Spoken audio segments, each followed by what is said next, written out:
Et bonjour à tous à ce panel qui s'appelle Concrétiser la responsabilité sociale de votre entreprise grâce à l'approvisionnement responsable.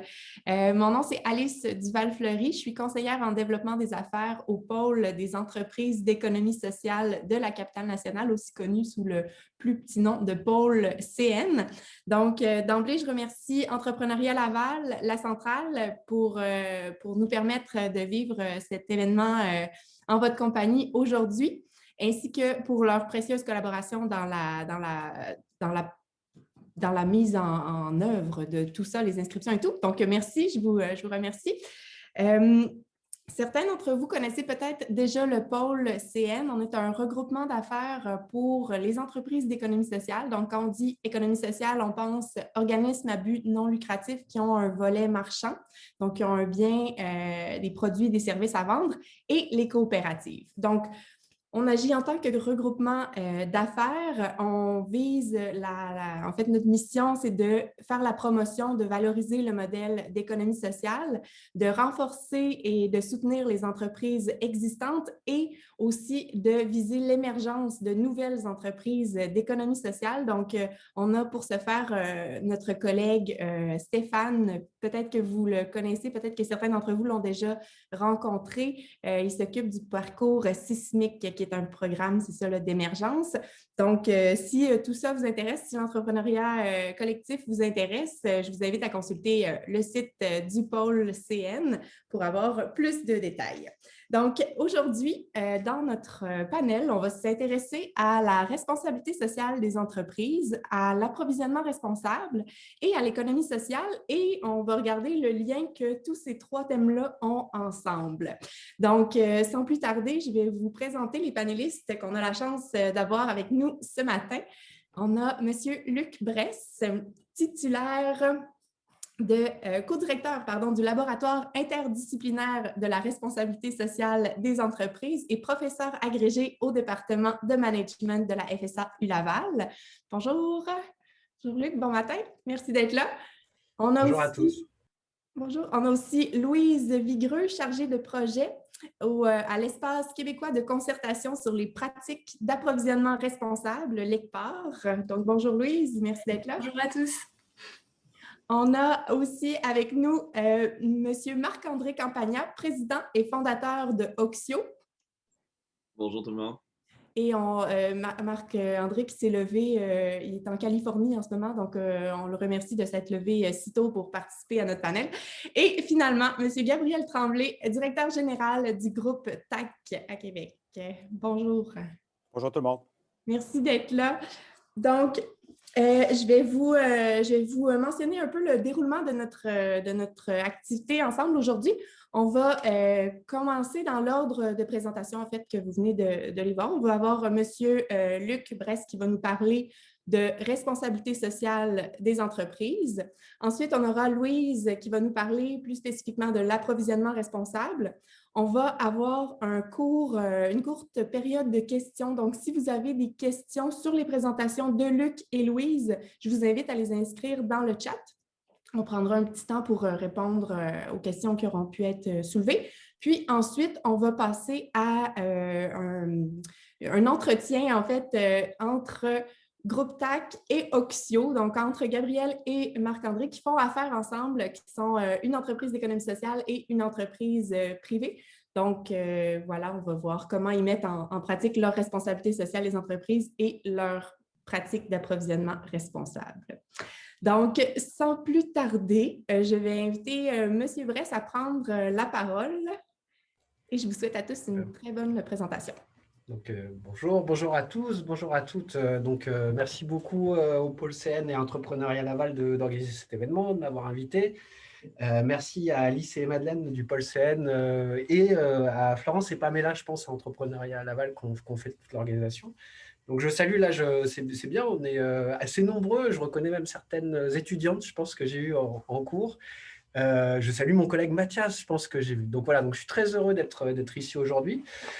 Donc, on m'a demandé, en fait, bonjour Mathias, on m'a demandé donc, de présenter la RSE de manière assez généraliste. Hein. Donc, ce que je vais faire, c'est je vais essayer de vous donner une vision de la RSE.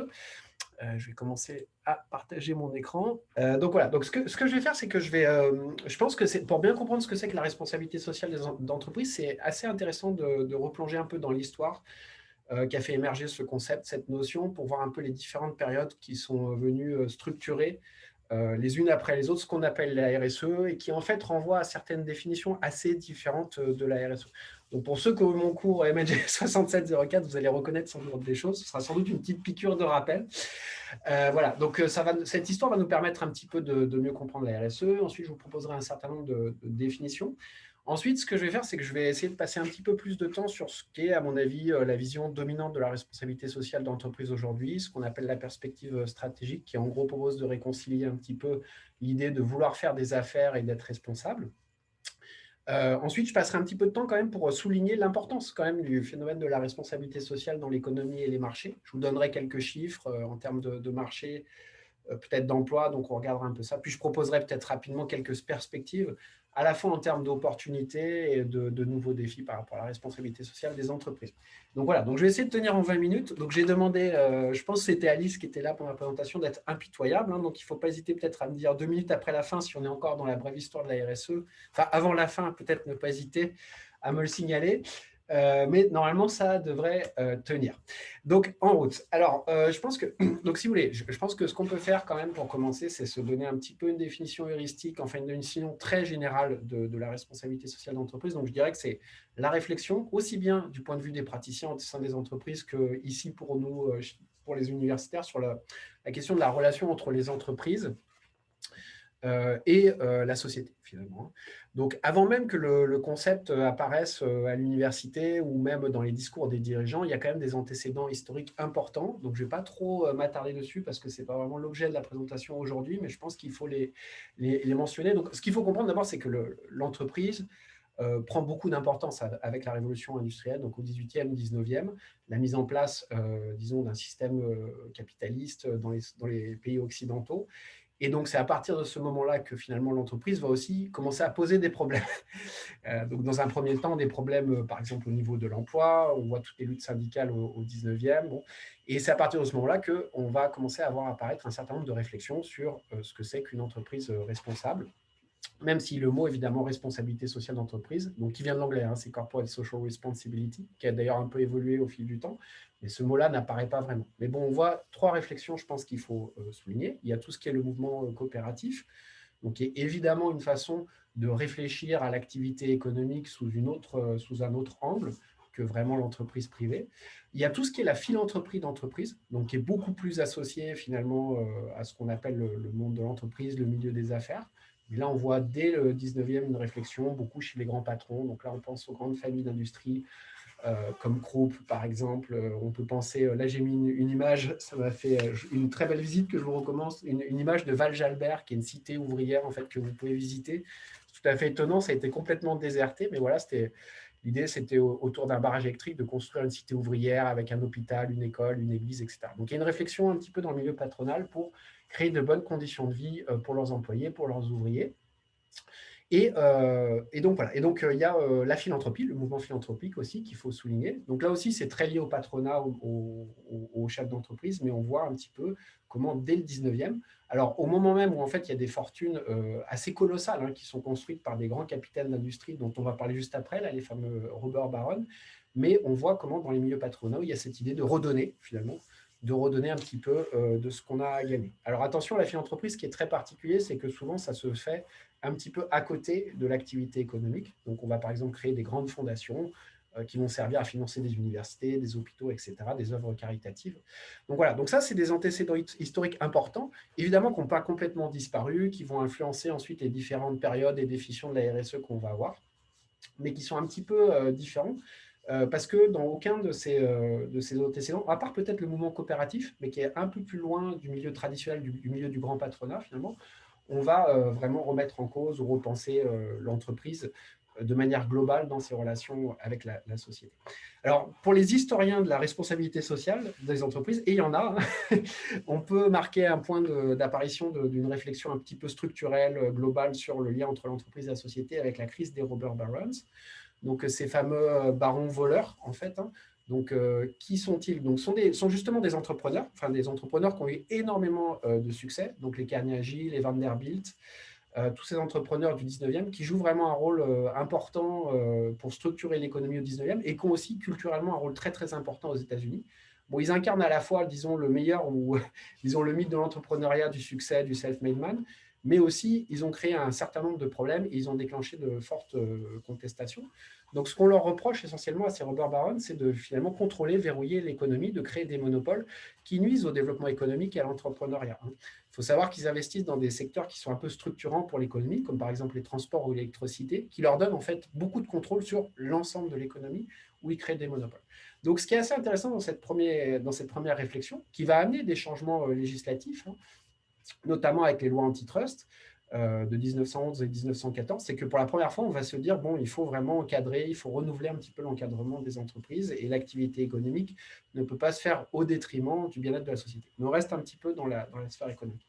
Donc, il y a un peu cette crise-là qui amène cette réflexion. Les politiques commencent à réfléchir, les universitaires commencent à réfléchir, le patronat, bien sûr, les chefs d'entreprise, les entrepreneurs commencent à réfléchir beaucoup plus sur leurs responsabilités en tant que chef d'entreprise, mais pas simplement, disons, sur le plan un peu philanthropique, mais réellement dans le cœur de leur activité économique quotidienne par rapport aux activités de l'entreprise.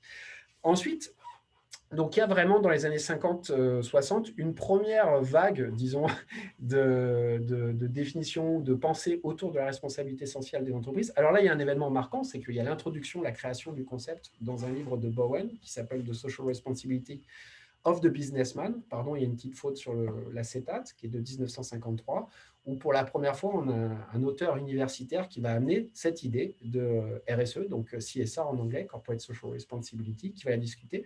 C'est vraiment un livre très intéressant qui reflète bien cette compréhension très basée autour de l'éthique dont je vais parler juste après, qui pose un petit peu les bases de la RSE. Et il faut savoir que c'est un livre qui a été très critiqué à son époque. Bowen a dû quitter son université au bout d'un certain moment. Il a fait face, disons, à un feu nourri de critiques parce que lui, l'idée qu'il défend, donc on va retrouver après dans toutes les conceptions de la RSE, c'est qu'il ne faut pas simplement s'intéresser, disons, à la croissance, au profit dans une entreprise, mais bien aux impacts sociaux surtout. Et on verra par la suite que ce qui compte aussi beaucoup, c'est les impacts environnementaux. Donc, dans ces années 50-60, ce qu'on va voir se développer, alors c'est beaucoup au niveau du patronat, c'est une réflexion sur l'éthique de la conduite des affaires. Et donc là, il y a des disciplines comme la philosophie, l'éthique des affaires, l'éthique qui vont beaucoup influencer la RSE par la suite. Et il y a des réflexions qui se développent autour de comment on peut avoir une bonne conduite des affaires. Alors, les limites un petit peu, enfin, ce qui est très intéressant, c'est que ça va nourrir vraiment la réflexion presque philosophique sur le rôle de l'entreprise. Les limites de cette première approche, c'est que ça reste quand même plutôt dans les sphères patronales. Donc, on voit, par exemple, historiquement, on voit comment dans des grandes universités comme Harvard, on a des séminaires qui s'organisent avec des grands patrons qui vont discuter Platon, etc., Socrate et tout. Donc, c'est vraiment intéressant et important, mais ça reste quand même un peu déconnecté parfois de l'activité quotidienne sur le terrain, de la pratique des affaires au niveau plus opérationnel. Mais bon, cette conception, donc ça renvoie beaucoup, par exemple, au management responsable et tout, autour des valeurs et tout, elle continue, elle joue un rôle très important pour comprendre ce que c'est que la RSE. Donc, on peut dire la bonne conduite, le bien agir, la bonne conduite dans la pratique des affaires. Ensuite, on a une deuxième période, dans les années 70-80, autour plutôt d'une idée de conformité. Alors là, ce qui va se passer, c'est que c'est vraiment la grande époque des mouvements sociaux. Donc, on en a beaucoup encore de nouveau aujourd'hui. Il y a peut-être un renouveau des mouvements sociaux. Mais il faut bien comprendre que les années 70, c'est vraiment tout le moment où on a un petit peu l'émergence de la New Left aux États-Unis. On a beaucoup la prise de conscience environnementale. Alors, c'est les dates que je donne. Pour ceux qui m'ont eu en cours, vous vous en rappelez peut-être, mais il y a deux livres, je pense, qui sont un peu marquants. Il y a le livre de Rachel Carlson, Silent Spring, donc j'ai mis sa photo là sur l'acétate, qui est vraiment un peu considéré comme la mère de l'écologie politique aux États-Unis, donc qui est vraiment un livre qui alerte sur le problème du DDT, donc une substance chimique qu'on utilise beaucoup dans l'épandage, mais aussi dans tout un tas de produits en fait, qui éliminent les parasites. Mais qui aussi détruit la nature. Donc Silent Spring, ça renvoie à l'idée que, parce qu'on a fait beaucoup d'épandage de DDT dans les champs, on n'entend plus d'oiseaux au printemps, quoi. Donc c'est un peu flippant, quoi. On se demande ce qui se passe. Et donc, elle va générer toute une prise. Mais c'est aussi la période des années 70, c'est aussi la période du Club de Rome, c'est aussi la période du premier sommet de la Terre, c'est aussi la période du rapport Mido, etc. Donc on a vraiment dans les années 70 cette réalisation qu'il y a des problèmes environnementaux, qui sont, on dirait peut-être aujourd'hui systémiques ou en tout cas globaux, et qui sont beaucoup liés à l'activité économique. Donc, il y a une remise en cause de l'entreprise, de l'activité économique, qui est plus simplement liée au problème des monopoles et un petit peu de verrouiller le développement économique, mais qui déborde de l'économie, qui touche l'environnement. Sur le plan social, on a aussi des grandes luttes sociales qui se mettent en place. Là, l'autre livre qui est assez intéressant comme un point de départ un petit peu, c'est le livre de Ralph Nader, Unsafe at Any Speed. Donc lui, il dénonce l'obsolescence programmée chez General Motors. Et il montre comment General Motors continue à produire des voitures tout en sachant qu'elles sont dangereuses et qu'il va y avoir des accidents, mais plutôt que de changer leur chaîne de production pour corriger les défauts, General Motors s'est aperçu que ça coûterait moins cher de payer les frais de procès pour les gens qui sont morts, donc il continue, vous voyez. Donc évidemment, ça a créé un peu de problème. Et lui, il va lancer beaucoup tout le mouvement consumériste. Donc, on reste un petit peu dans l'économie, mais ensuite, dans les années 80, il y a beaucoup de mouvements sociaux. On pourrait noter, par exemple, la lutte contre l'apartheid, les premiers grands boycotts dans les années 80, donc l'apartheid surtout en Afrique du Sud à cette époque. Donc, voilà, donc, il y a beaucoup de contestations qui font que, pour les entreprises, il y a vraiment une nécessité de mieux intégrer les parties prenantes et les demandes d'un certain nombre de parties prenantes au-delà de ce que demande l'État dans leurs opérations courantes, de modifier leurs opérations. Ce qu'on peut noter aussi, c'est que c'est quand même la grande époque des législations environnementales. Donc là, si vous voulez, au Québec, la loi qui structure beaucoup l'environnement, c'est la loi du Québec sur l'environnement. Donc elle est de 1972, si ma mémoire est correcte, en tout cas début des années 70. Aux États-Unis, c'est un peu pareil. Vous avez la création de l'EPA, donc l'Environmental Protection Agency, qui date des débuts des années 70. Et on voit un petit peu dans tous les pays occidentaux et de plus en plus dans d'autres pays, se mettre en place des législations environnementales contraignantes. Donc, ce qui va amener une conception de la RSE qui est beaucoup liée à la conformité, c'est-à-dire qu'on souhaite, si vous voulez, agir pour respecter le cadre réglementaire et respecter les attentes des parties prenantes. Alors, ensuite, on a une troisième période, qui est la période de ce qu'on pourrait appeler la RSE, comprise comme la reddition de comptes, qui tourne autour beaucoup de la question de l'acceptabilité sociale, de l'image, de l'idée de défendre le capital sympathie, par exemple, d'une entreprise. Alors là, ce qui change beaucoup, c'est qu'on est dans un cadre de mondialisation. Donc, finalement, on peut considérer qu'à partir des années 80, 90, ça dépend un peu des auteurs, on sort beaucoup des cadres nationaux quand on veut gérer l'économie. Donc, c'est lié à la globalisation des échanges, à l'allongement des chaînes de production. On en parlera peut-être tout à l'heure avec Louise, mais bon, il faut bien comprendre que quand on prend n'importe quel bien de consommation courante, vous voyez, ça c'est mon téléphone Samsung. Il a sans doute été produit grâce à des composants fabriqués dans une centaine de pays par de multiples fournisseurs, etc. Donc l'activité économique devient vraiment très compliquée à gérer par les États-nations qui en plus font compétition les uns avec les autres pour attirer les entreprises. Bon. À l'inverse, les entreprises et les grandes entreprises, les multinationales, prennent énormément de pouvoir. Donc un chiffre que moi je cite souvent, qui est assez, je pense, représentatif là-dessus, c'est le chiffre de la Banque mondiale de 2007. Ils ont fait une étude pour regarder les entités les plus riches au monde. Ils s'aperçoivent que parmi les 187 entités les plus riches au monde, il y a 100 entreprises. Donc concrètement, c'est-à-dire que vous avez des multinationales. On parle là de très grosses entreprises. Évidemment, ce n'est pas des petites PME, mais vous avez des entreprises, des multinationales qui sont plus riches que des États. Donc évidemment, ce n'est pas tout à fait comparable en tant que tel, mais ça donne quand même une idée de l'ampleur. Alors, ce qui se passe, c'est que du coup, il y a aussi un mouvement de la société civile. C'est le grand mouvement, vous avez tout ce qui est un petit peu le mouvement altermondialiste. Vous avez une transformation un petit peu de la régulation. Et ce qu'on voit apparaître, c'est beaucoup une nouvelle forme de régulation de l'entreprise, donc des normes, des codes de conduite, comme par exemple ISO 26000 ou le Global Reporting Initiatives, ou ici BNQ 21000, bref, qui ne sont pas vraiment obligatoires, mais qui néanmoins sont de plus en plus intégrés dans la pratique courante des entreprises. On verra juste après, j'ai mis quelques chiffres, que la plupart des grandes entreprises mondiales font de la reddition de comptes extra-financière. C'est aussi lié beaucoup aux transformations dans le monde de la finance. Donc les années 90, c'est beaucoup le moment où on voit apparaître, on voit se transformer ce qu'on peut appeler la finance responsable, qui auparavant était plutôt liée à des communautés religieuses qui s'intéressaient finalement à ce qu'il n'y ait pas d'actifs liés à la pornographie pour des raisons un peu de croyances religieuses dans leur portefeuille. Mais là, ça se transforme, la finance responsable devient beaucoup plus, on pourrait dire, généralisée, agressive et demande beaucoup plus de reddition de comptes. Alors les années 90, c'est un peu le balbutiement, ça va beaucoup plus émerger dans les années 2000, 2010, mais on le voit quand même apparaître. Bref, il y a une pression pour les entreprises pour de plus en plus avoir des activités qu'on pourrait appeler extra-financières, faire de la reddition de comptes extra-financière. Alors, ce qui est intéressant, c'est qu'on a une vague de professionnalisation. Alors, je dois dire que déjà, dans la période de la conformité, on a une première vague de professionnalisation autour des professionnels de l'environnement. Donc, ce sont souvent des scientifiques, des biologistes, etc., qu'on retrouve dans les grandes boîtes d'ingénieurs, qui vont venir contrôler un petit peu la conformité environnementale, vérifier la qualité des sols, etc. Avec la reddition de comptes, ce qu'on voit, c'est que ce n'est plus des spécialistes de l'environnement qui sont un peu un département à part dans l'organisation. On voit un petit peu comment la question de la RSE percole finalement à toutes les fonctions de l'entreprise. Donc, on aura un exemple tout à l'heure, je pense, avec la présentation de Louise, qui peut-être en dira quelques mots, mais vraiment, par exemple, les achats responsables, on va voir, je pense, ou en tout cas, on peut en dire deux mots, mais ça émerge beaucoup dans les années 90 suite à un certain nombre de scandales, et on voit qu'il faut peut-être modifier la façon dont on fait les achats, mais on observe ça aussi avec la comptabilité verte, avec le marketing responsable. Bref, il y a une réflexion qui se met en place sur l'intégration de la RSE, non pas comme un service à part, le service environnement, qui est souvent associé au contrôle de la qualité, mais bien comme un service au sein de toutes les fonctions de l'entreprise. Donc voilà, donc c'est un peu là la reddition de compte, c'est l'intégration, on pourrait dire, de la RSE dans toutes les fonctions de l'entreprise, avec un intérêt pour les impacts sociaux et environnementaux. La dernière perspective, qui est celle qui domine, donc c'est celle dont je voulais parler, mais je crois qu'il ne me reste plus que 3 minutes, mais au moins on va pouvoir l'évoquer, c'est vraiment la perspective stratégique. Donc je pense que ce qui se passe, c'est qu'il y a vraiment une intégration des enjeux sociaux et environnementaux, ou plutôt une intégration de l'idée que les enjeux sociaux et environnementaux font vraiment partie de l'activité économique, de la vie économique, etc., dans la société. Donc, on voit un petit peu les styles de consommation qui évoluent, une demande de la part des consommateurs, les législations. Il y a une certaine, on ne le dit pas beaucoup, mais il y a une effervescence un petit peu législative sur les sujets environnementaux. Rien qu'au Québec, dans les 2-3 dernières années, vous avez une refonte de la loi du Québec sur l'environnement. Il y a une transformation de la gestion des milieux humides et hydriques avec une nouvelle loi sur les milieux humides et hydriques. Vous avez des réflexions autour de l'obsolescence. Vous avez une refonte de la loi sur le recyclage là, à l'automne dernier, par un gouvernement qui en plus n'est pas si pro-environnemental que ça. Donc ça donne quand même une idée de l'importance. Bref, il y a une intégration de ces enjeux. Et il y a aussi une transformation de la culture du milieu des affaires. Alors ça, peut-être qu'on en parlera un petit peu, mais on voit un petit peu comment, vous avez des chefs d'entreprise qui, d'abord, se revendiquent un petit peu comme des militants, comme des activistes, qui épousent les codes de la militance, de l'activisme.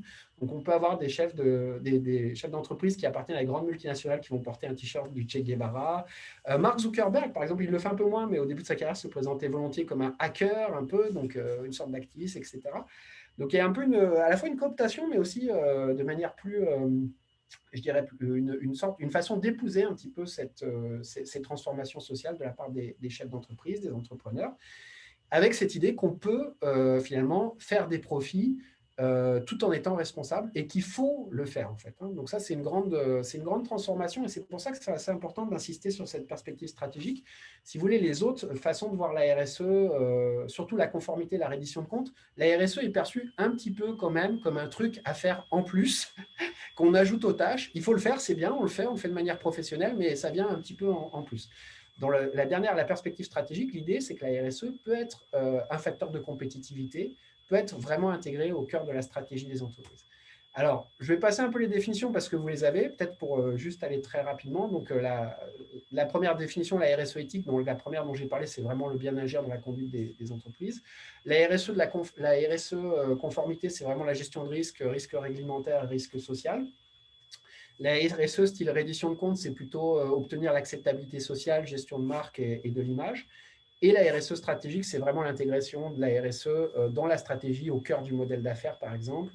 Par exemple, Mathias, qui est là, fait un travail avec mon collègue Luc Audebranche sur comment on peut intégrer la RSE dans les modèles d'affaires. Mais bon, c'est vraiment la RSE stratégique au cœur de l'ADN de l'entreprise et plus comme quelque chose à part. Disons que l'autre extrême, ce serait la philanthropie où vraiment, là, on fait ses affaires de la manière dont on le souhaite, mais on redonne un petit peu à part, mais c'est vraiment, il y a une disjonction totale.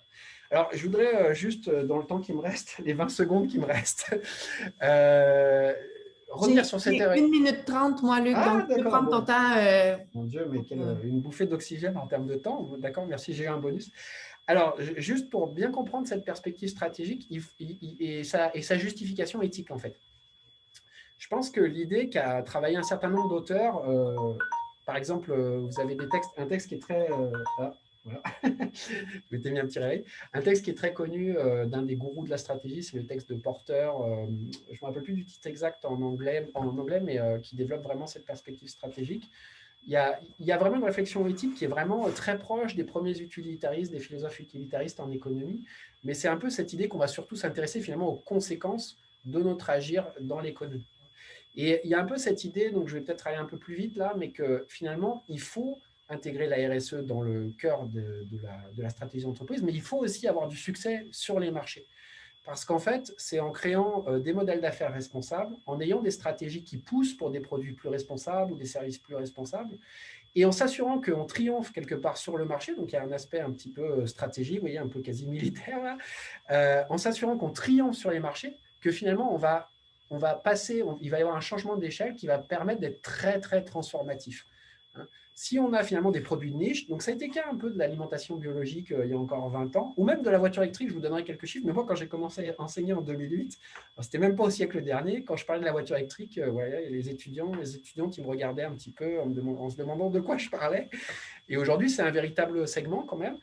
Mais il y a cette idée un petit peu que si on arrive à transformer les marchés, c'est-à-dire à avoir des produits, des façons de faire plus respectueuses, et à triompher sur ces marchés, on va chercher des marchés de masse. Donc en gros, l'opposition, c'est plutôt d'avoir peut-être de l'alimentation biologique, comme c'était le cas il y a 20 ans, de manière très nichée, dans des quartiers comme Saint-Roch ou le plateau à Mont-Royal, bon, qui sont des modèles un peu très purs, enfin qui peuvent être très purs, c'est-à-dire qui sont vraiment très responsables parce qu'on pense à tout, on a beaucoup de contrôle. Il faut arriver à aller chercher des marchés de masse parce que c'est là finalement qu'on va être vraiment transformatif sur l'ensemble de la société. Alors ça ne décrédibilise pas l'aspect expérimental de certaines initiatives, par exemple l'alimentation en vrac, au contraire, c'est peut-être là qu'on va trouver les marchés de masse de demain, mais il faut penser un petit peu ça sur le plan du changement d'échelle. Voilà, et pour terminer là-dessus, je vous ai mis un exemple, là, c'est assez intéressant, j'ai regardé ça, donc c'est l'industrie textile, on peut voir comment elle a beaucoup évolué, et notamment quelque chose qui a beaucoup changé. Bon, ils ont commencé, donc l'industrie textile, c'est la deuxième industrie la plus polluante au monde, hein, donc c'est quand même vraiment un gros pollueur, c'est juste après l'industrie extractive, on n'y pense pas, mais bon, voilà. Et donc, il y a eu une évolution, il y a une réflexion, bien sûr, dans l'industrie textile sur la RSE, puis il y a eu différentes évolutions, puis on voit comment on a peut-être des démarches plus incrémentales. Donc là, j'ai mis la sous-marque, la Levi's Eco, qui était un petit peu l'intégration de coton écologique dans les jeans Levi's. Bon, qui sont intéressants, mais qui ne transforment pas fondamentalement l'industrie. Et là, ce qu'on voit, et ça inquiète d'ailleurs beaucoup un certain nombre d'analystes, c'est finalement l'industrie, la seconde main, enfin je fais un anglicisme, mais le vêtement d'occasion, et notamment dans le marché du luxe, en fait, qui est le segment qui marche le plus dans l'industrie textile. Donc c'est pour ça que j'ai mis un défilé, donc les fashionistas reconnaîtront peut-être, je pense que c'est Louis Vuitton, mais je ne suis plus très sûr. Bon, je suis moi-même malheureusement pas très, disons, versé dans la mode, mais c'est un des grands couturiers qui, pour la première fois en 2019, faisait défiler des mannequins avec du vêtement de seconde main. Et juste pour vous donner quelques chiffres, aujourd'hui, le marché de l'occasion, ça représente 7% du marché du luxe, dans le textile du luxe, donc c'est vraiment important. C'est surtout une croissance de 12% qui représente 24 fois, j'ai noté, l'habillement classique. Enfin, donc voilà, ça vous donne une idée. Alors juste, je vais terminer là-dessus. Et puis peut-être qu'il y aura une place pour les échanges sur les perspectives futures. Mais l'idée que je souhaite défendre, c'est que le problème de la RSE qu'on a aujourd'hui, surtout dans la perspective de la RSE stratégique, c'est qu'il y a des niches quand même qui émergent. Il y a des segments de marché plus responsables. Le problème, c'est la transformation générale des marchés, l'atteinte de marchés de masse. Donc, pour vous donner une idée quand même de l'intégration importante de la RSE, ce qu'on peut noter, c'est qu'aujourd'hui, toutes les grandes entreprises font de la reddition de comptes extra-financières. Donc, il y a KPMG, un des grands cabinets d'audit de conseil, qui fait une étude annuelle là, pour regarder quelles entreprises finalement intègrent la reddition de comptes extra-financières. Donc, publient un rapport de reddition de comptes extra-financières dans lequel ils vont, par exemple, chercher à quantifier leur impact, etc., souvent en suivant les normes de la Global Reporting Initiative. Donc ça, c'est intéressant, mais ce qui est intéressant, c'est que quand même, ces rapports sont assez scrutés. Donc on voit que derrière, il y a des praticiens, des praticiennes qui les mettent en œuvre. Il y a des systèmes d'information qui sont capables, par exemple, de suivre leur consommation d'eau, etc. Donc, vous voyez, donc le N100, c'est les 100 plus grandes entreprises dans les pays où ils sont allés. Donc ils ont une cinquantaine de pays. Et le G250, c'est les 250 plus grandes entreprises mondiales. Donc vous voyez qu'il y a 96% des 250 plus grandes entreprises mondiales qui font de la reddition de comptes extra-financières. Bon, en gros, c'est-à-dire que tout le monde en fait. Vous voyez, on a des segments de marché aussi qui sont développés. Donc, j'avais regardé quelques chiffres, je les ai repris hier soir. Au Québec, alors j'ai vu qu'il y avait il y a un petit aplatissement là, avec la Covid, mais ça s'explique à cause de la faible disponibilité des véhicules électriques et hybrides. Hein, donc, ce n'est pas un manque de demande.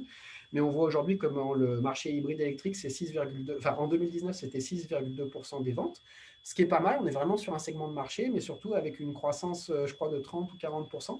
Vous avez aujourd'hui certains pays où les ventes de véhicules hybrides dominent, hein, sont les plus importantes, certains pays scandinaves. Donc, ça montre qu'il y a vraiment l'émergence d'un segment de marché. Vous voyez, l'alimentation biologique, c'est un petit peu pareil. J'avais regardé Je pense qu'au Canada, au Québec, c'est à peu près 3,2% des ventes. Donc là aussi, on est un peu entre la niche et le segment de marché, mais c'est en très forte augmentation. Ouais. Mais bon, l'enjeu aujourd'hui, c'est vraiment le passage à une économie de marché. Et je terminerai là-dessus. Je pense que j'ai 3-4 minutes de retard, mais là, j'ai vraiment presque fini. Ça fera un peu le lien avec les perspectives. Ce qui est quand même vraiment intéressant pour les entrepreneurs, c'est que par contre, il y a vraiment une transformation de la demande, une transformation de la consommation. Donc là, ce qu'on peut regarder, c'est les chiffres de l'Observatoire de la consommation responsable pour le Québec. Il y a d'autres organisations, notamment l'OIT, par exemple, qui font des rapports et tout, au niveau plus international. Mais quand on regarde vraiment le dernier rapport de l'OCR, de l'Observatoire de la consommation responsable de cette année, en fait, on voit que finalement, vous avez plus de 90% des consommateurs interrogés qui intègrent des préoccupations sociales ou environnementales dans leur consommation courante de manière épisodique, mais il y en a de plus en plus aussi, plus de 50%, qui intègrent finalement ces préoccupations ou qui déclarent intégrer ces préoccupations de manière très fréquente. Donc ça aussi, c'est une bonne nouvelle, pardon. Et ce qui est assez intéressant, si on regarde le rapport de 2019, c'est qu'il y a même une certaine insatisfaction de la part des consommateurs et des consommatrices qui ont du mal à se procurer des biens qu'ils jugent respectueux de l'environnement, enfin, et aussi, disons, socialement responsables, dans au moins 3 secteurs. Alors, je les ai notés, peut-être ça vous donnera des idées, puisque là, il y a peut-être des entrepreneurs dans la salle. L'électronique, le textile, et il y en avait un troisième, pardon. Ah, je suis un peu perdu dans mes notes. Dommage, peut-être que... bon, j'essaierai de le retrouver tout à l'heure, mais dans l'électronique et le textile au moins. Donc, ça veut dire qu'il y a quand même une demande qui n'est pas assouvie. Donc, c'est intéressant, quoi. Donc, voilà. Donc, j'arrêterai là. J'ai un peu dépassé. Merci beaucoup de m'avoir écouté. Puis, on pourra s'en reparler peut-être pendant la période de questions. Ah, merci beaucoup, Luc, pour ces perspectives-là. Puis effectivement, c'est encourageant de voir qu'il y a une demande et donc des opportunités pour les futurs entrepreneurs. Merci beaucoup. Je vois que c'est ça, il y a quelques échanges dans le chat. On va pouvoir y revenir. Pour l'instant, je vais passer la parole à Louise Vigreux de l'ECPAR pour sa partie sur l'approvisionnement responsable. Donc, à toi, Louise. Ouais, je vais commencer par partager mon écran. Donc, rebonjour à tous. Sur ma partie, entre guillemets, on va parler plus de qu'est-ce que l'achat responsable? Est-ce que vous voyez bien tout mon écran? Ok, super. Donc, qu'est-ce que l'achat responsable? Puis, comment est-ce qu'on peut l'intégrer dans son entreprise? Même quand on est entrepreneur et qu'on démarre dans une start-up ou quand on est dans une petite organisation. Oui, n'hésitez pas, comme on l'a dit tout à l'heure, à poser vos questions à la fin. Ça me fera vraiment plaisir d'y répondre. Et puis, je suis ravie d'être là parce que, pour une petite anecdote, je suis aussi diplômée du MBA Stratégie et Innovation de l'Université Laval. Donc, je suis ravie de pouvoir intervenir aujourd'hui. On va commencer, donc, comme je disais, on va commencer sur une partie un peu plus définition, un peu plus globale, théorique, entre guillemets, sur qu'est-ce que l'achat responsable, quelles sont les grandes thématiques de l'achat responsable, puis ensuite, en deuxième partie, comment est-ce qu'on peut intégrer ça dans notre organisation ou dans notre start-up ou dans notre entreprise. Donc, pour commencer par une petite définition, on peut reprendre un peu les 3 piliers du développement durable, donc l'aspect environnemental, social et économique. Et en fait, on peut se dire que l'achat responsable, comme la RSE, c'est un peu l'application du développement durable à l'entreprise. Et bien, l'achat responsable, ça va être l'application du développement durable et de la RSE aux achats, donc spécifiquement au processus achat. La définition de l'ISO, c'est un achat dont les impacts environnementaux, sociaux et économiques sont les plus positifs sur toute la durée du cycle de vie. Donc, l'idée, c'est vraiment de sélectionner les achats qu'on va faire dans l'entreprise spécifiquement pour avoir un impact soit le plus minimal sur l'environnement, le social, l'économique, soit avoir un impact positif sur ces différentes dimensions-là. Puis là, on a le concept aussi de cycle de vie. Donc, qu'est-ce que le cycle de vie? Le cycle de vie, c'est un peu tout le processus par lequel va passer le produit tout au long de sa vie, du coup, comme le nom l'indique. L'idée, c'est qu'on va essayer d'analyser les impacts depuis donc l'extraction des matières premières nécessaires à produire notre produit jusqu'à sa fin de vie. Donc, ça va passer aussi par la fabrication, l'emballage et la distribution, l'utilisation et la gestion de la fin de vie, donc du recyclage ou de la gestion des matières résiduelles. Donc l'idée, c'est qu'en achat responsable, on ne va pas simplement regarder juste le fournisseur dont provient notre produit, on va aussi s'intéresser au produit en lui-même, puis à ses différents impacts tout au long de son cycle de vie. L'idée, c'est évidemment de maximiser les impacts positifs et de minimiser les impacts négatifs sur ce cycle de vie. Dans les concepts clés qu'on peut relier à l'achat responsable, on va avoir un premier concept qui va être la réduction des émissions de gaz à effet de serre, l'achat local, l'économie circulaire, qui est un sujet que je vais développer tout ça par la suite, l'économie sociale, qui est le sujet qu'on va aborder plus en détail aujourd'hui avec les interventions qui vont suivre la mienne, et puis l'équité aussi, qui est un sujet qui est assez important et dont on ne pense pas forcément toujours. Donc pour la réduction des émissions de gaz à effet de serre, bien évidemment, on peut s'attaquer à plusieurs thématiques, plusieurs points d'action et plusieurs enjeux. Un des enjeux qui est assez commun à une majorité d'entreprises, c'est l'enjeu du transport, puisque toutes les entreprises, qu'on soit producteurs de services ou producteurs qu'on offre des produits, on va devoir transporter ces produits ou transporter ses employés, etc. Donc, les impacts en termes d'émissions de gaz à effet de serre au niveau du transport, ça va principalement dépendre donc, du type de véhicule qu'on sélectionne. Effectivement, si on voyage en avion ou si on voyage en vélo ou en camion, on va avoir un impact différent. Ça va aussi dépendre du coup du type de carburant qui est sélectionné. Pour une voiture, on peut bien évidemment penser à la différence entre les véhicules dits thermiques et puis les véhicules électriques, donc, dont l'impact va varier. Et puis aussi sur les comportements, sur l'entretien qu'on va par exemple accorder à un véhicule qui va permettre de prolonger sa durée de vie et donc de limiter les émissions de gaz à effet de serre générées par l'achat d'un nouveau véhicule, par exemple. Et puis, sur les comportements de conduite, on peut penser aussi à tous les concepts de conduite écologique, etc. Donc, au niveau du transport, il y a pas mal de dimensions à prendre en compte. Au niveau des types de transport à privilégier, notamment pour les produits, vous avez là un comparatif des grammes de CO2 émis par tonne kilomètre. Et l'idée, c'est de dire que en fonction du type de transport que vous sélectionnez, les impacts sur l'environnement sont variables et vont vraiment pouvoir passer d'un ratio par exemple de 10 à 1 pour le transport par camion et le transport ferroviaire. Bien sûr, on s'entend que ce n'est pas toujours possible de choisir le transport ferroviaire, par exemple si on doit expédier nos produits en Europe. Mais l'idée, c'est d'essayer de favoriser toujours le transport qui va être le plus adapté donc, à la situation, mais aussi qui va être le plus adapté en termes d'émissions de gaz à effet de serre. Donc voilà, à noter, une notion importante aussi à retenir, c'est que le transport, c'est parfois pas le premier poste d'émissions de gaz à effet de serre sur votre chaîne de cycle de vie, de votre chaîne d'approvisionnement. Ça va dépendre principalement du type de produit ou du type de service que vous offrez. Et parfois, on va avoir des émissions de gaz à effet de serre qui vont être très, très importantes au niveau de la fabrication, de la production ou de l'extraction des matières premières. Donc ça dépend vraiment du secteur dans lequel vous opérez. Si on prend par exemple l'exemple de l'automobile, enfin des autos, on sait que les émissions de gaz à effet de serre liées aux véhicules thermiques, entre guillemets, sont moins importantes au niveau de la fabrication du produit, mais plus importantes en termes d'utilisation, donc avec le type de carburant qui est utilisé.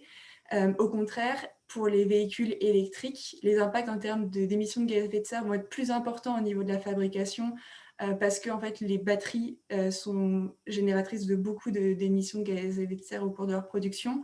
Mais en termes d'émissions au cours de l'utilisation du produit, on va avoir moins d'émissions de gaz à effet de serre. Donc, il faut vraiment analyser chaque produit et les émissions en fonction des différentes sources d'émissions tout au long de la chaîne d'approvisionnement pour un peu cibler les actions à mener pour réduire les émissions de gaz à effet de serre. Sur la partie de l'achat local, c'est un autre moyen aussi de réduire les émissions de gaz à effet de serre c'est pas le seul avantage de l'achat local, mais c'en est un. Le meilleur moyen de réduire les émissions de gaz à effet de serre liées au transport, c'est de réduire la distance à parcourir.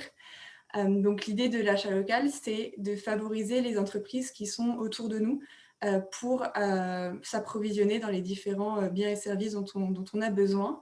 On va pouvoir donc réduire l'empreinte carbone des produits.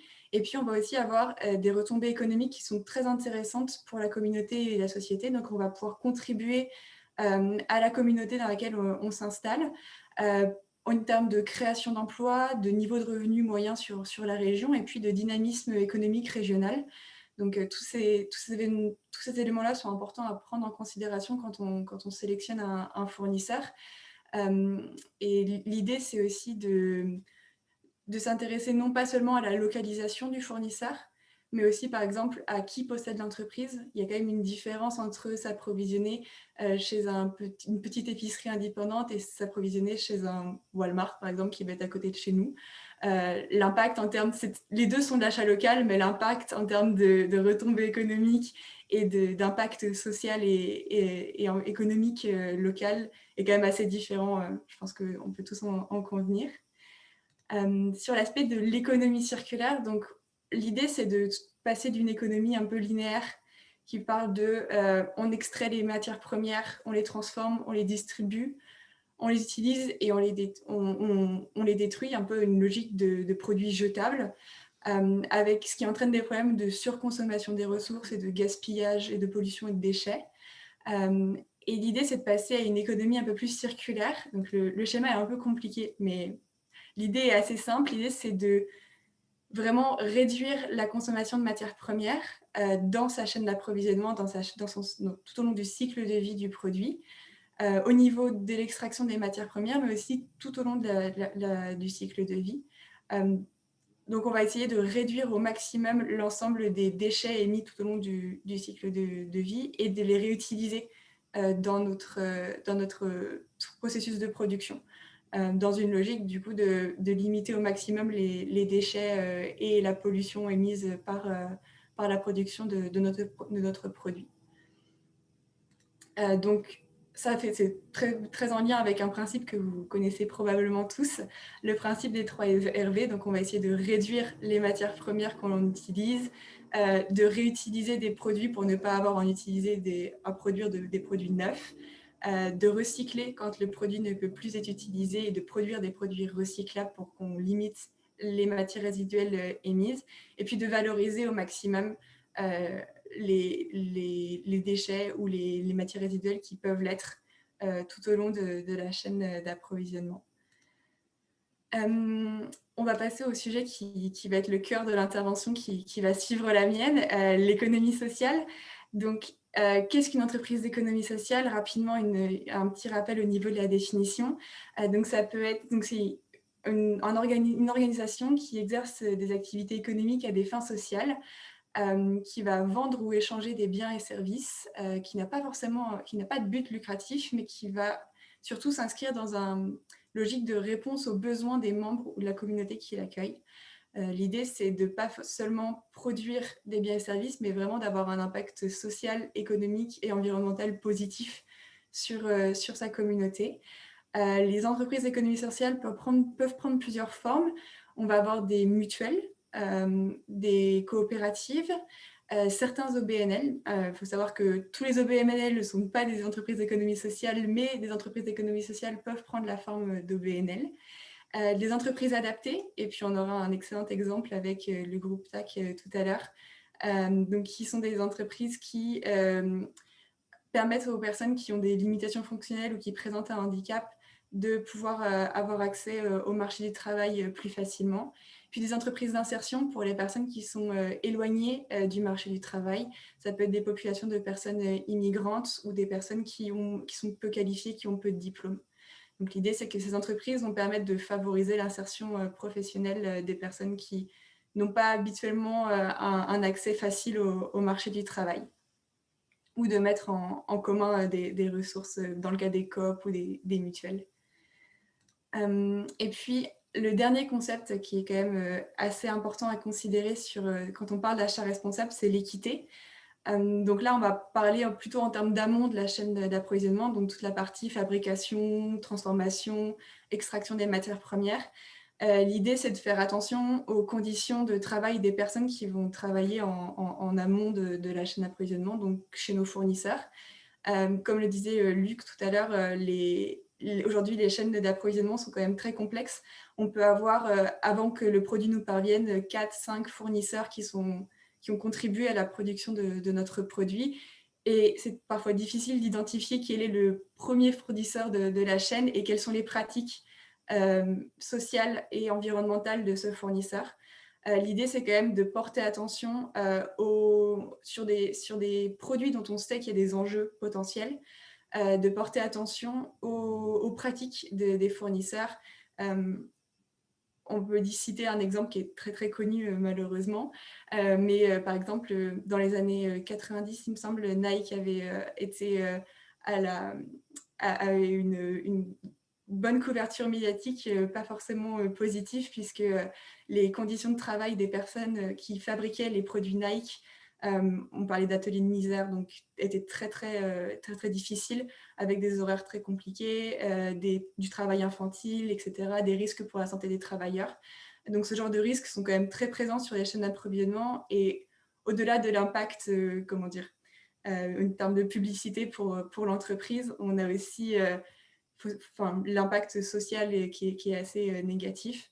Donc évidemment, quand on est une petite entreprise, on n'a pas forcément 4-5 fournisseurs en amont de sa chaîne d'approvisionnement, mais c'est quand même des enjeux à considérer quand on choisit de s'approvisionner, surtout quand on choisit de s'approvisionner dans des pays qui sont avec des pratiques sociales parfois plus inférieures aux standards qu'on peut connaître, par exemple au Québec ou dans les pays qu'on dit développés. Donc voilà pour la partie un peu théorique des grands enjeux liés et concepts liés à l'achat responsable. On va passer à la partie plus pratique. Donc pourquoi moi, en tant que jeune entrepreneur, je devrais me lancer dans une démarche d'achat responsable, et comment je fais, surtout une fois que j'ai toutes ces informations-là, il y a beaucoup d'informations, puis il y a beaucoup d'enjeux à considérer, etc. Comment moi je me lance dans l'achat responsable, et comment est-ce que je priorise mes actions. Donc pour contredire un peu certains a priori qu'on pourrait avoir sur l'achat responsable et sur la RSE, l'achat responsable, ça permet, donc il y a plusieurs raisons pour lesquelles on peut se lancer en achat responsable. Et évidemment, on peut avoir une sensibilité à titre personnel et vouloir avoir un impact positif sur la société, l'environnement, l'économie, etc. Mais ça va au-delà de ça, en fait. Il faut savoir que l'achat responsable, ça représente pas et la RSE, ça ne représente pas forcément un coût supplémentaire pour l'entreprise. Au contraire, ça peut aussi permettre de faire des économies ou d'avoir des gains liés dans les coûts associés aux achats. Il y a une étude du Forum économique mondial qui a montré qu'on pouvait réduire les coûts liés aux approvisionnements jusqu'à 16%. Alors, ce n'est pas forcément des coûts directs, puisqu'on s'attend que des produits responsables vont parfois coûter plus cher à l'achat, mais on va avoir une réduction des coûts, on va dire, indirects. Donc, par exemple, on va avoir moins de ruptures d'approvisionnement, donc moins de produits qui ne sont pas en stock quand on souhaite les vendre. On va avoir moins de risques en termes de publicité, de communication, etc. Donc, on sait que la mauvaise publicité ou une mauvaise réputation sur une entreprise, ça peut fortement impacter aussi ses ventes et son chiffre d'affaires. Donc, tous ces éléments-là, ils sont à prendre en compte aussi quand on choisit de s'engager dans une démarche d'achat responsable.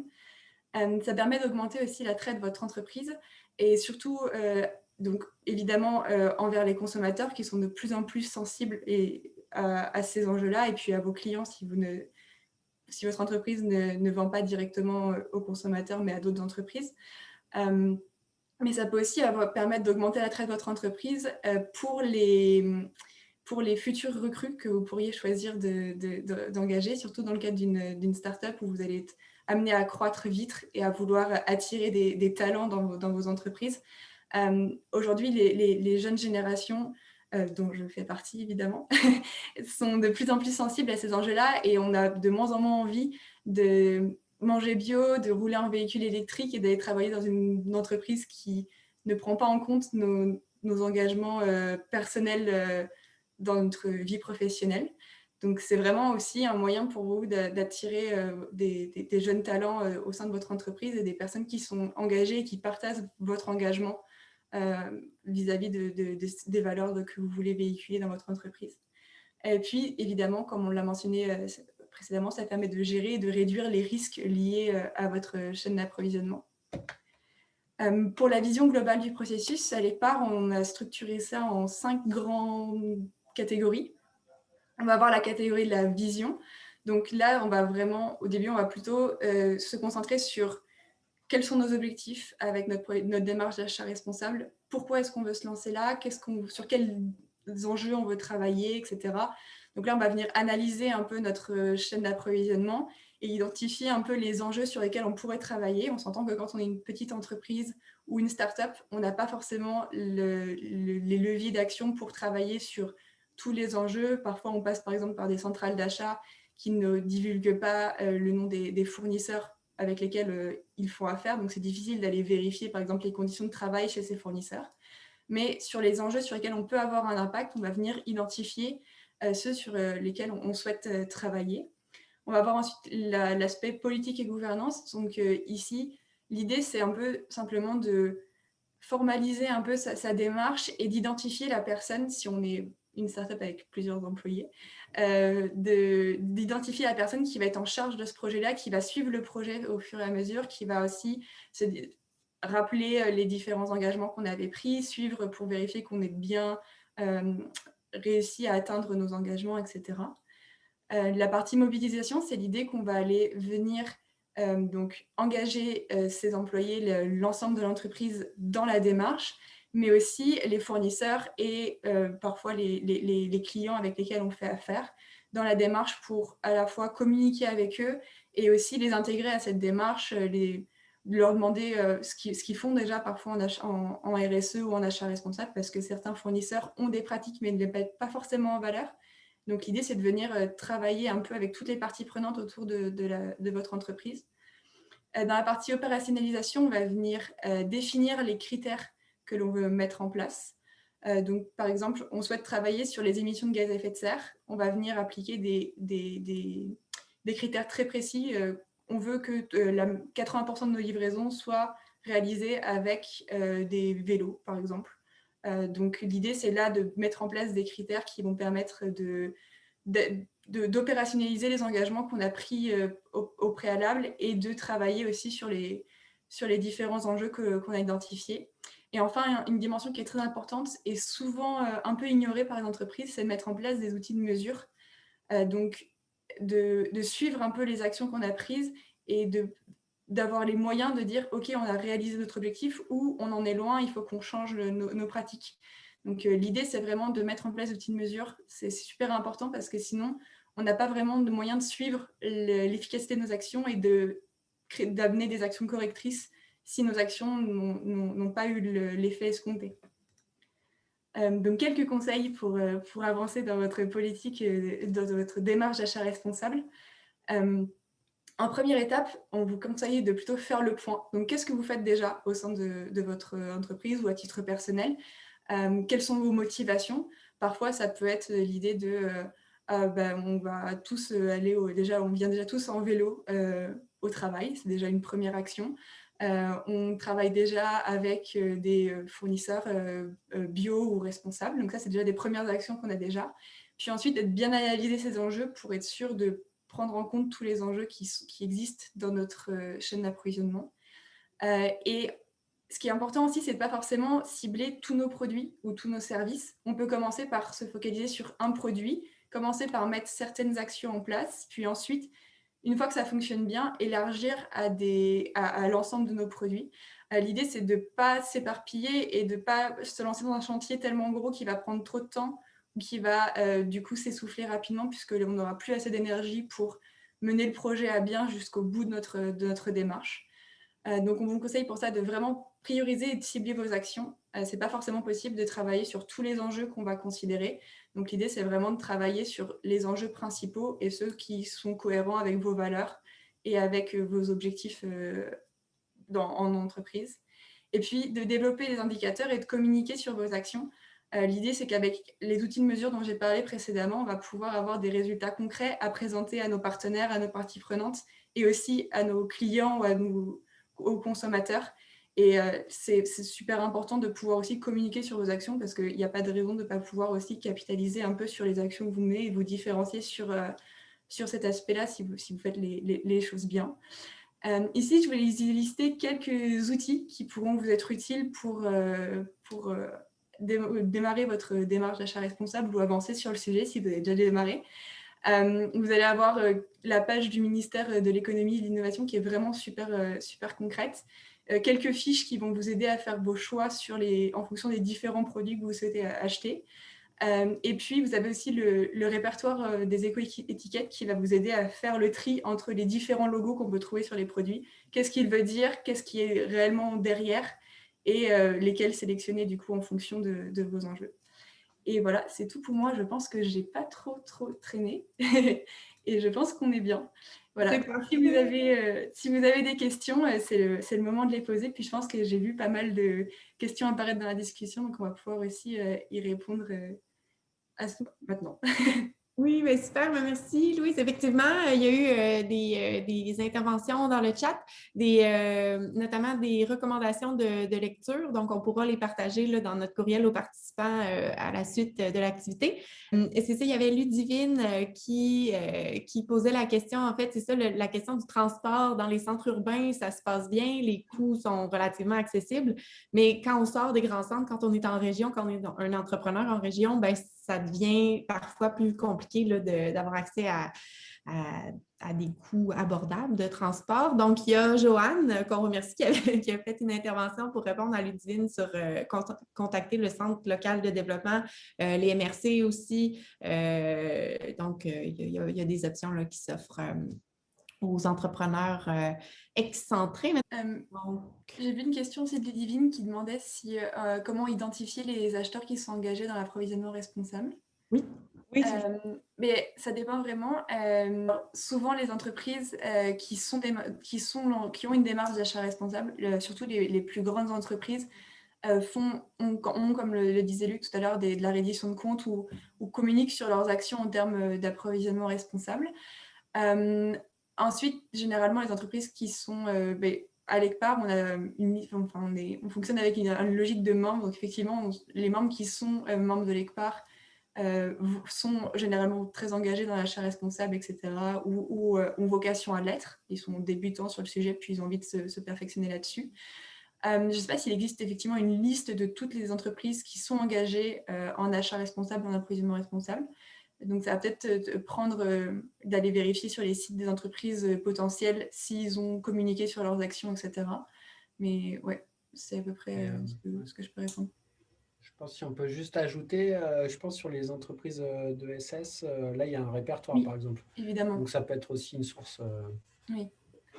C'est ça, ouais, c'est moi qui ai mis dans le chat l'économie sociale j'achète.ca, qui regroupe les signataires d'une déclaration d'engagement. D'ailleurs, si vous travaillez pour des entreprises qui aimeraient joindre le mouvement, là, à l'instar de le Centre des congrès, Aéroport de Montréal, Hydro-Québec, Énergir, les universités un peu partout à travers le Québec, ben, il existe, c'est ça, la déclaration d'engagement de l'économie sociale j'achète. Donc là, j'ai mis le lien. Donc ça, c'est des gens qui font affaire avec l'économie sociale. Donc, c'est dans la perspective d'achat responsable, mais là, on a vu que c'est pas que économie sociale, mais c'est un bon point de départ. Là, ouais. Si on veut travailler avec des fournisseurs qui sont dans l'économie sociale, puis qui sont dans une logique un peu de fournisseurs responsables, on va avoir l'association aussi des entreprises adaptées qui vont qui ont un listing aussi sur leur site.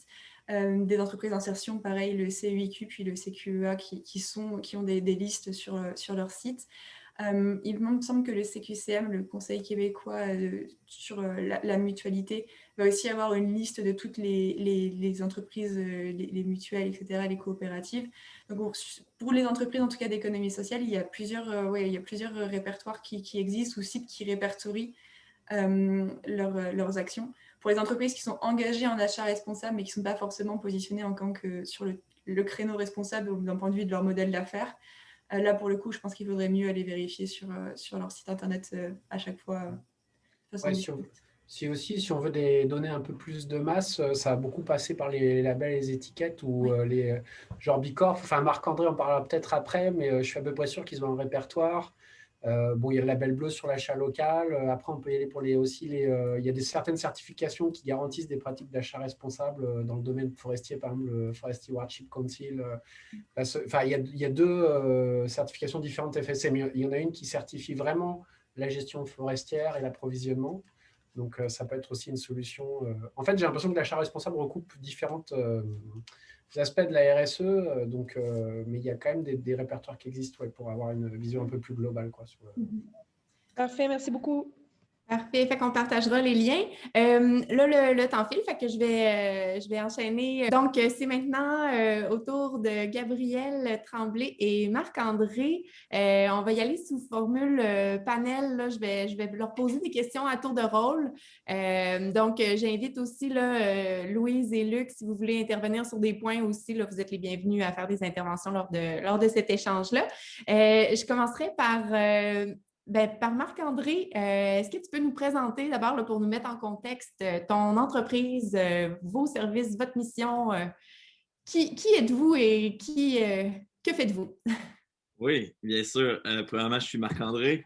Bonjour, c'est un plaisir de rencontrer tout le monde. Aussi, je dois juste vous aviser d'avance que j'ai une rencontre super importante à 8 h à 11 h, heure de Québec. Donc, ça se peut que je pars en coup de vent à la fin de la rencontre si jamais ça s'étire un petit peu, puis je tiens à m'excuser en avance.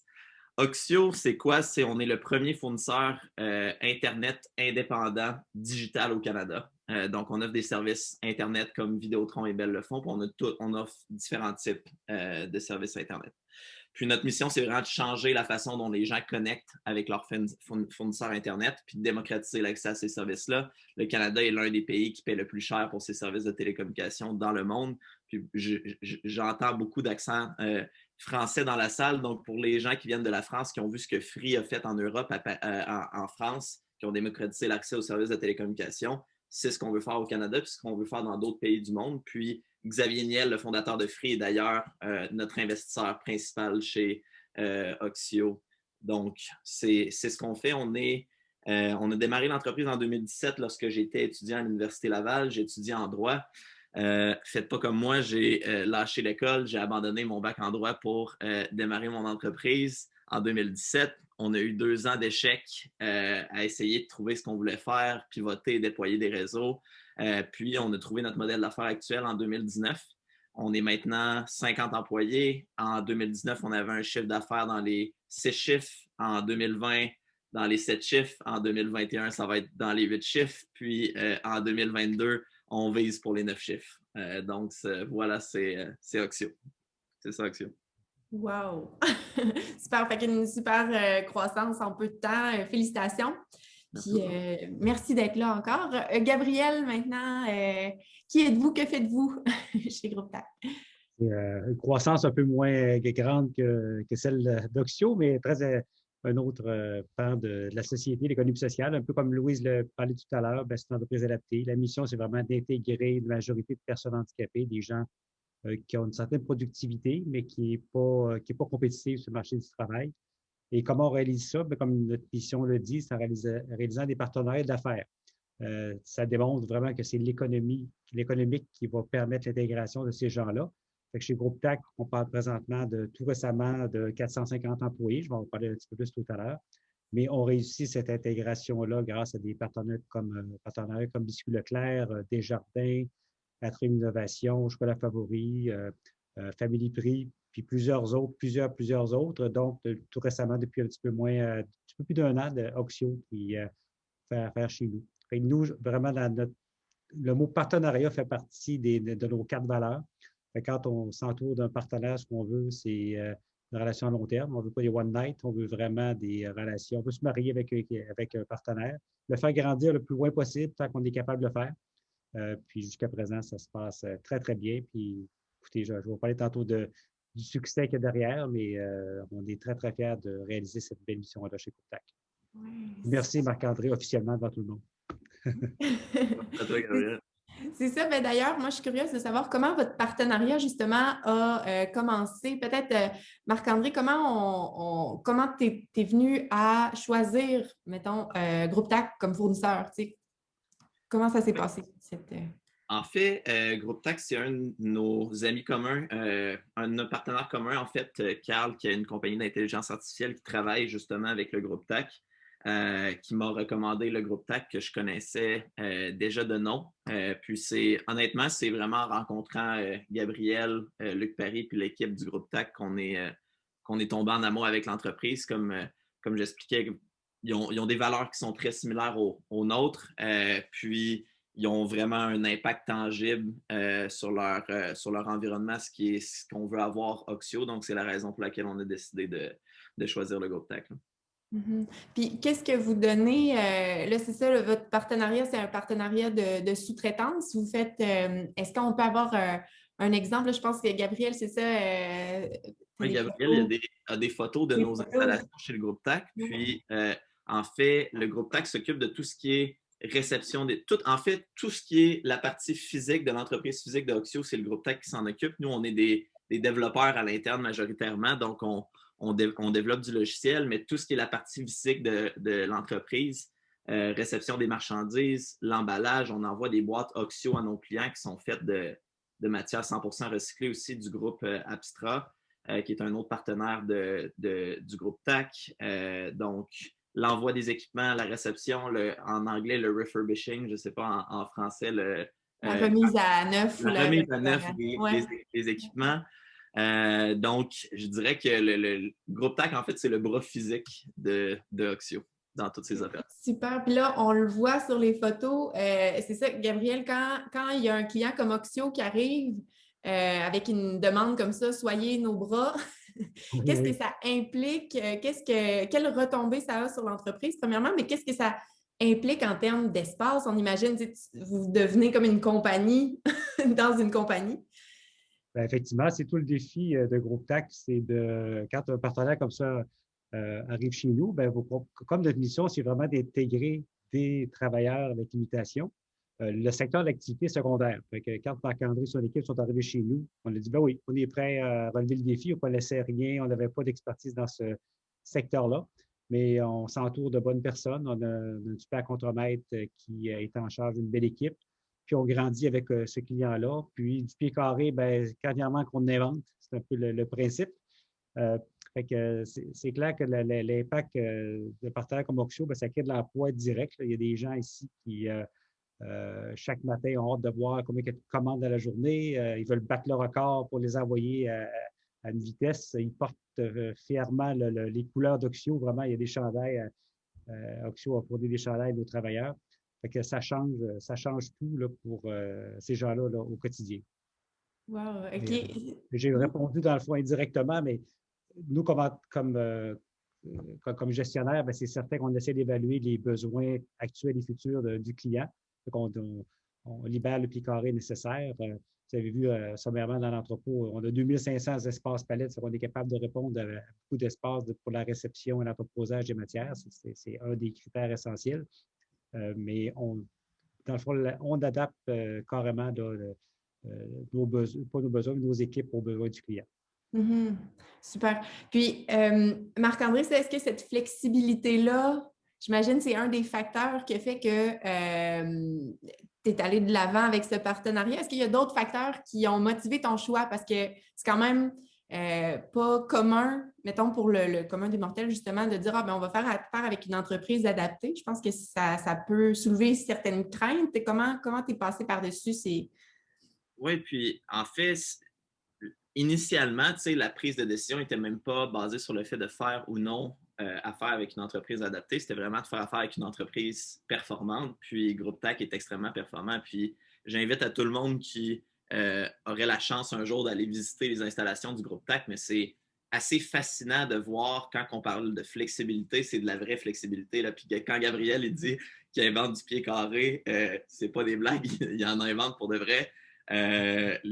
Chaque entreprise a leur propre secteur attitré à eux chez le groupe TAC, comme Leclerc, Simons, etc. Puis, ils bâtissent l'environnement, en fait, le warehouse, en conséquence pour qu'il soit optimal pour l'entreprise. Puis, tu sais, avec Groupe TAC, initialement, la flexibilité, c'est un gros critère parce qu'en fait, nous, on processait 5 commandes par jour à peu près au tout début avec Oxio, ce qui n'était pas grand-chose. Puis aujourd'hui, on en processe une centaine et plus. Puis, tu sais, il y a beaucoup de matériel et d'équipement à mettre dans nos boîtes. Donc, c'est pas un processus si facile que ça à faire. Donc, la flexibilité du groupe TAC puis la possibilité d'être capable de croître sur le long terme, ça nous a enlevé un gigantesque poids sur nos épaules. On est en train de connecter nos premiers clients en Ontario au moment où on se parle. Puis, le groupe TAC sont capables de nous aider dans cette expansion-là aussi. Donc, c'est sûr que ça l'aide et ils aident sur tous les aspects. Là. Super. Puis, c'est même Marc-André, on a fait 350 commandes mardi. Ça donne une idée qu'on est prêt à aller jusqu'à 1000 à court terme, puis 5000 sur 3 jours. Exact. Ça s'en vient. Permettez, Alice, le groupe TAC, c'est une entreprise d'économie sociale, mais comme toutes les autres, mais pour fonctionner, ça prend, il y a 3 piliers. J'ai toujours dit que ça prend 3 piliers. Ça prend des travailleurs et des personnes handicapées dans la région de Québec qui sont sur l'aide sociale. Il y en a encore 9000 pour vous donner l'idée. Fait que du monde, il y en a encore amplement. Ça prend aussi du pied carré. Puis ça, si on veut être capable de soutenir nos partenaires, bien, c'est sûr que ça ne veut pas. Il faut recevoir du stock, le traiter et l'entreposer pour l'expédition. Mais ça prend surtout des partenaires qui font confiance au groupe TAC. Puis moi, ce que je retiens, que Marc-André, tu es venu ici. Si Gabriel ou Luc, qui est aux ventes, va voir une entreprise et dit ben, écoute, on est une entreprise qui embauche des personnes handicapées, on veut travailler pour vous autres, c'est pas encore gagnant. Mais quand les gens viennent ici et réalisent oh, c'est ça, le groupe TAC, là, les gens réalisent, en voyant aussi les autres partenaires, qu'est-ce qu'ils peuvent faire. Fait que, nous, dans notre stratégie marketing, c'est d'amener les gens rapidement à venir ici. Ça fait partie, c'est la deuxième étape, venir visiter Groupe TAC. C'est comme ça qu'on réussit à s'entourer de beaux partenaires comme Oxio. Oui, super. Puis, il y a aussi, ben, c'est ça, tu sais, la performance, la flexibilité fait que, vous l'avez dit, là, Gabriel, vous êtes une entreprise très performante. Vous avez même, je veux souligner le fait que vous vous êtes retrouvé dans le palmarès Growth 500, donc du Canada, dans le top des 500 entreprises au Canada qui ont connu la plus grande croissance entre 2013 et 2018. Donc, je veux saluer ça. Puis, c'est quoi, là, tout à l'heure, on parlait, vous êtes rendu à 450 employés. Je pense qu'il y a eu récemment une croissance, fait que c'est pas fini encore, là, la croissance finalement. C'est quoi vos stratégies pour croître, pour avoir cette croissance-là finalement? Bien, notre objectif, ce n'est pas nécessairement de viser un chiffre d'affaires parce que souvent, lié au chiffre d'affaires, il y a une profitabilité. Notre objectif, c'est est-ce qu'on peut faire travailler plus de personnes? Fait que c'est sûr qu'indirectement, le chiffre d'affaires va augmenter. Fait que on passe vraiment différemment. Comme j'expliquais tout à l'heure, le secteur d'activité devient secondaire. D'abord que les gens sont capables justement de faire le travail. Fait que notre stratégie des dernières années, ben, au départ, on est chanceux parce qu'on est dans une période de rentrée de main-d'œuvre. C'est que les entreprises ont vraiment besoin de main-d'œuvre. C'est criant dans plusieurs secteurs d'activité. Puis, ben, nous, notre stratégie marketing, ce qu'on a fait, c'est de se mettre en valeur nos partenaires, le côté humain.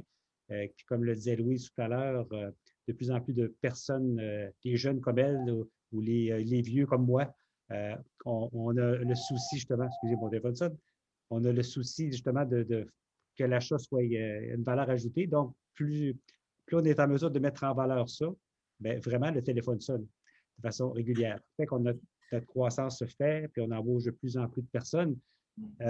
Puis dans le cas d'Impression Alliance 2000, qui était une entreprise adaptée dans Bas-Saint-Laurent, c'est une entreprise adaptée qui était en difficulté financière dans le secteur du papier. Moi, quand j'ai présenté au conseil d'administration ce projet-là, ce n'était pas un intérêt essentiellement économique. On ne fait pas ça pour, encore une fois, augmenter nos ventes, mais c'était vraiment dans l'intérêt de sauver les emplois en région le plus longtemps possible.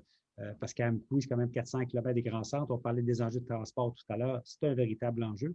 Mais en associant le groupe TAC, c'est certain qu'on est en mesure de préserver ces emplois-là à long terme. Puis la conséquence, c'est que le chiffre d'affaires va monter. Fait que, bref, notre stratégie, c'est toujours d'innover, d'essayer d'avoir la vision de ce qui s'en vient, surtout. On a d'autres beaux projets qui s'en viennent dans les cartons là, de groupe TAC pour, je ne serais pas surpris que le chiffre d'affaires passe à 20 millions de dollars d'ici une année ou deux. Puis quand il y a 7 ans, il était à 2,8 millions. Fait que ça vous dit que c'est une belle croissance. On est à mi-chemin entre cette croissance-là et celle que j'anticipe. Mais ça fait en sorte que l'équipe a beaucoup de travail, toute l'équipe a beaucoup de travail. J'ai un conseil d'administration qui nous supporte dans ce sens-là. Tant que ça crée de l'emploi pour les personnes, on est prêt à investir. C'est la magie chez nous. Une belle équipe, un beau conseil, puis une belle mission. Super. Merci. Il y a Louise qui a levé la main. Oui. Je voulais juste rajouter mais pour rebondir sur ce que disait Gabrielle, là, c'est vrai qu'il y a quelques années encore en arrière, l'image des entreprises d'économie sociale n'était pas forcément perçue comme positive, puis pas forcément associée à des notions de rentabilité, puis de performance, etc. Puis c'est vrai qu'aujourd'hui, l'image est un peu en train de changer, en tout cas auprès aussi des grands acheteurs, puis des grandes entreprises, et même dans l'imaginaire collectif. L'idée que ces entreprises, elles sont performantes, elles sont efficaces, elles font le même travail que les autres, mais en plus, elles ont un impact positif sur la société. Puis ça, c'est quelque chose qui est vraiment en train de changer, et les entreprises sont de plus en plus en recherche de fournisseurs comme le groupe TAC. Auparavant, les entreprises d'économie sociale n'osaient pas toujours se déclarer comme entreprises d'économie sociale et mettre cet aspect-là en avant. Aujourd'hui, je pense que c'est vraiment quelque chose qui est en train de changer, et les entreprises d'économie sociale ont vraiment intérêt à se présenter comme entreprises d'économie sociale pour mettre en valeur aussi leur impact social, puis économique et environnemental positif. Et oui, juste mentionner que du coup, l'image et l'attrait pour ces entreprises-là est vraiment en train de changer et croissant. Puis pas que pour l'aspect marketing, justement. Ça vient vraiment de l'intérieur. Puis je pense que Marc-André, quand on se parlait préalablement là, à cette activité-là, tu disais, nous autres, on est de même, on ne s'est pas vraiment posé de questions. Ça vient de nous, ça vient de nos valeurs. C'est transparence radicale. Est-ce qu'il y a d'autres fournisseurs avec qui vous faites affaire qui sont issus de l'économie sociale? Puis est-ce qu'il y a d'autres facettes de votre entreprise qui essaient d'inclure des principes de responsabilité sociale de façon plus générale chez Oxio? On a le groupe Aptas, justement, qui a été recommandé par le groupe TAC, qui s'occupe de la conception de nos boîtes qui sont faites de matières 100% recyclées. On a aussi Sebo à Montréal, qui est une entreprise de textile, justement, qui fait tous ses produits au Québec, qui s'occupe de tout notre linge Oxio qu'on fournit à nos équipes, puis à nos partenaires, etc. Puis, je dirais que c'est pas mal ça. On est en train, j'ai pas beaucoup de connaissances par rapport à la certification B Corp, comme on a mentionné initialement. On a fini le processus pour appliquer, donc j'ai fait l'application, mais j'ai pas de grosses connaissances. Je suis un gros fan du programme. Sinon, est-ce qu'on a d'autres partenaires? Non. Puis au niveau des valeurs par rapport à notre responsabilité sociale, je pense qu'on a beaucoup parlé aussi de la responsabilité sociale du point de vue de l'achat responsable, puis des partenaires avec qui on fait affaire dans cette chaîne de valeurs-là. Mais nous, on a un gigantesque emphase sur la responsabilité sociale pour tous les membres de notre équipe, aussi à l'intérieur de Oxio, d'avoir des bonnes qualités de travail, essayer de leur permettre d'avoir un impact dans leur communauté, être sûr que notre entreprise, la structure hiérarchique de notre entreprise, notre organisation qui soit déployée dans les nouvelles communautés, on aide, qu'on embauche aussi dans les nouvelles communautés, comme par exemple, on a déployé en Ontario, on a eu 7 nouvelles embauches en Ontario dans le dernier mois. On veut vraiment que notre structure hiérarchique et organisationnelle en tant qu'entreprise soit un copier-coller de les communautés auxquelles on va servir sur le long terme. Donc, c'est un peu ça, je dirais. Oui, super, c'est super beau. Il y a Luc qui voulait faire une intervention. Puis, Luc, en 1 minute peut-être, parce qu'après ça, j'aimerais ça donner un petit, avant que Marc-André nous quitte, là, un petit ouvrir la discussion s'il y en a qui veulent poser des questions pendant que Marc-André est là. Donc, oui, Luc. Oui, tout à fait. Non, c'est plutôt une question. Moi, je trouvais ça fascinant de voir 2 modèles d'affaires vraiment intéressants. Bon, Oxio, malheureusement, ne se rend pas chez moi. J'ai vérifié parce que j'ai problème de fournisseur d'accès. Donc là, Marc-André, vous travaillez dans Saint-Roch pour qu'on puisse avoir accès à des bons services, enfin, et des services responsables. En attendant, je suis malheureusement chez un fournisseur plus classique. Mais bon, donc, non, ma question, c'est pour le groupe TAC. En fait, moi, donc, je trouve ça fascinant, le succès. En fait, j'imagine que vous profitez quand même aussi. Enfin, je ne veux pas le formuler comme ça, mais disons, la pandémie va beaucoup développer les achats à distance. Donc, en fait, quand Marc-André parlait, on comprend que TAC, ce n'est pas juste Oxio, mais c'est des assez grosses entreprises. Là, par exemple, j'avais noté Simon, Leclerc, etc. Donc, moi, ce que je me demandais, c'est en fait, c'est qui vos compétiteurs? Parce que quand je pense vraiment logistique, pour moi, je pense par exemple à Amazon, et là, vraiment, on est sur des process hyper rodés, avec énormément d'efficacité. Malgré tout, hein, ce n'est pas du tout une entreprise responsable, à mon avis, mais quand même, ils sont efficaces, quoi, on ne peut pas leur enlever ça. Je me demandais un peu quels sont vos compétiteurs, et surtout, si vous n'avez pas un peu peur, parce que finalement, c'est un peu le risque parfois. Je veux dire, là, c'est une niche qui devient vraiment un segment, voire un marché de masse, disons, la gestion logistique pour les entreprises un peu en externalisé. Et est-ce qu'il n'y a pas des compétiteurs, disons, moins responsables qui apparaissent? Enfin, je veux dire, comment vous arrivez à maintenir l'avantage compétitif tout en étant vraiment une entreprise de SS dans un marché, à mon avis, qui est dynamique, avec des compétiteurs qui vont peut-être apparaître ou qui sont peut-être déjà là et qui auront peut-être qui se mettront peut-être moins de contraintes, et je mets des guillemets volontairement, en termes de responsabilité, quoi. J'ai du mal à identifier un seul Il n'y en a concurrent. pas? On D'accord. est tellement dans plusieurs secteurs d'activité on est dans la sous-traitance alimentaire, la reliure, la préparation postale, sous-traitance pharmaceutique. Donc, bref, j'ai de la misère à identifier un concurrent, je dirais, direct. Moi, je n'ai pas peur de le volet concurrentiel parce que vraiment, moi, je suis convaincu qu'on a fait un produit et un service vraiment extraordinaire. Les clients qui viennent ici, ils restent ici très, très longtemps. Je pense que c'est une belle façon de le démontrer. J'ai plus peur, par contre, à l'intelligence artificielle, la mécanisation, la robotisation, qui, tôt ou tard, va affecter des tâches qui sont manuelles, répétitives, puis réalisées par des personnes qui ont moins d'éducation. Ça me fait beaucoup peur. Mais comment on peut contrer ça? C'est en ayant, tranquillement pas vite, des produits, je dirais, autonomes. Parce que si on est toujours en sous-traitance, bien, veut pas, on risque tôt ou tard que nos clients investissent beaucoup dans la technologie et ça a un impact sur notre mission. Fait qu'un exemple concret, on a un projet présentement de construction d'une serre à Saint-Augustin qui fait que, justement, l'objectif est d'offrir des paniers à l'année pour la région de Québec, donc des circuits courts, produits à l'achat local. Et ça fera en sorte qu'on aura un produit qui nous appartient, qu'on distribuerait ici directement pour les gens à la capitale nationale. Ce projet-là pourrait s'exporter dans d'autres régions du Québec. On pourrait travailler avec d'autres entreprises adaptées aussi qui pourraient, par exemple, à Montmagny, faire une production d'un fruit et légumes qui serait distribué dans notre réseau de distribution. Bref, tranquillement, pas vite, il faut trouver des façons d'innover pour éviter les conséquences de la robotisation et de l'intelligence artificielle qui s'en vient.